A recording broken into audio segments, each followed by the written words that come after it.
మన ఫై టీవీ ఛానల్కు స్వాగతం. నేటి ముఖ్య వార్త. శాకాంబరి దేవి అలంకరణలో వాసవి కనక పరమేశ్వరి నేడు భక్తులకు కనువిందు చేసింది. అనంతపురం జిల్లా రాయదుర్గం పట్టణం కోటలో వాసవి కనక పరమేశ్వరి ఆలయంలో చివరి ఆషాఢ శుక్రవారం సందర్భంగా పురోహితులు మంజునాథ్ శర్మ అమ్మవారికి ప్రత్యేక పూజలు నిర్వహించడం జరిగింది. అంతకుముందు ఆలయంలో పంచామృత కుంకుమ అర్చనలు చేపట్టి అమ్మవారిని శాకాంబరి దేవి అలంకరణలో అలంకరించి మంగళ నైవేద్యాలు అందించడం జరిగింది.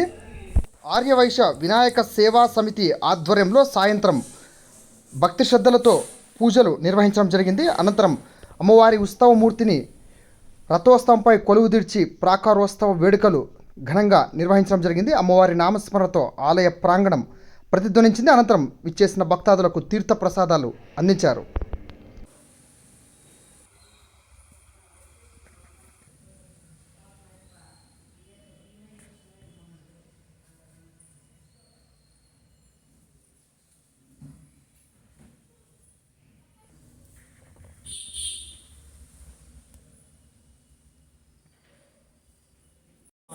देवस्य रक्षां धारयामि